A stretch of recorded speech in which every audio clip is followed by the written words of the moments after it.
Okurugira ripoti ahamwete go kuchebera endwara y'ekokoro y'omunwa gwa nyinenda ogwabire guri aha Rubare Health Center for umwaka gwahwire buri bakazi 20 abachebire bashatu bakaba bashangwa bene akakoko akari kureta ekokoro egi. Umurango ogugworekire kwimusya iraka handwara egi ey'abantu batakayitegereze. Bino kumanya ngu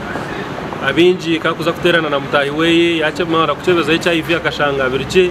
amangu buri kimwe cyabo kureka twareba ngo na HPV virus ariyo kandi sexually transmitted kandi very common nangwa n'abashija netwata urukoreba wagira nko bushundo wagira nko buki nangwa ne basa dukozinga penile cancer ninga cancer yo muntu ya bushija bwawe omukhabura kw'ebyamagara bashoborire kwendwara eri kwata no kujanjara kwayo kuza kukwata omukazi. Ekindi kumanya kansa ya nyinenda n'endwara emwe eriko erabira omukwegita omukazi nabasa kuba tine kansa ya nyinenda konka akakoka kari kugireta yatandika kwegita n'ingombintu by'ombona na kiromuto aza harutezo go kwisha kwata kansa y'omunwa gwa nyinenda akuba kakoka kakugereta ni human papilloma virus. Abarwira binje abasavaye ko kansa ninga baje bakansa y'omunwa gwa nyinenda nebaza kwisha kansa yarengere ahoko nakwereka nakunya most of the cases ninga cases nyingi tizine bubonero kumanza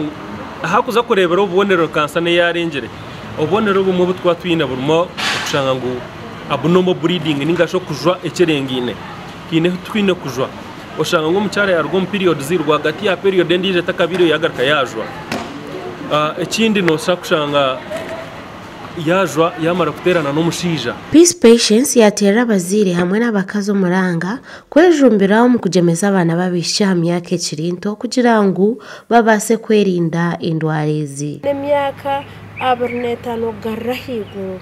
omukazi we no wazire ntugira ngo kikabe kiri kirungi yaza ahirwaro eri bakuchebera kansa y'omunwa gwa nyinenda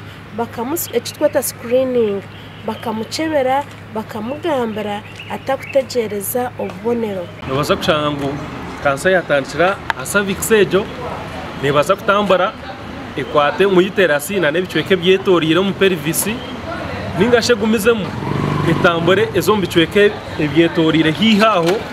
na n'umuntu gwa nyinenda nanga nyinenda kandi nebasa korabo mushagama nangwa na nomuzitweta lymphatic system. Bamwe abakazi bashoborire miringo ey'endwara egi eri kubateganisamo ubwari kugira ekyevisi nangashi ayiyagura atandika kureta amize mabi mu bicweka bya nyinenda gari kumura kure hata kiba yashyikire nka kutura nko mu myaka nka 5 nanga 20 atandika kugira ekyevisi mbene yene kirakureta omushagamo mu kyevisi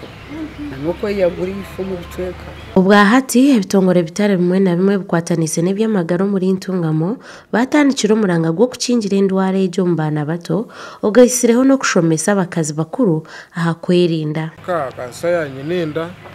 aho nturebera na munonga habiki abasemyaka 10 kandi abo nsaka abantu bashango mashomero ako babana binje tumango ari yishomero so nico mu nshiko zitwine mabe aba education nkaba dio na ba inspector of schools so nsaka abantu kwagana ba head teachers kureba ngo twabasa kumanya inamba y'abana abishiki abashize myaka 10 kandi abatakatirwe kakatuka kansa ya nyinenda okwerinda kansa y'omunwa gwa nyinenda. Endwara y'ekokoro y'amunwa gwa nyinenda nebasa kujanjabwa obwe yabe kwasirwe bukiri kare. Okwemanya amagara gawe nk'omukyara n'ekyo mutana kuba endwara y'ekokoro neyita obwa hata kurugira cyandiko cy'omwaka gw'2023 akakoko akari kurwaza endwara egi abakyara 659 ne bakwatwa endwara egi kandi 147 bitwa ekokoro egi. Amakuru agagasha kwa Samuel Ahumuza omuri Ntungamo.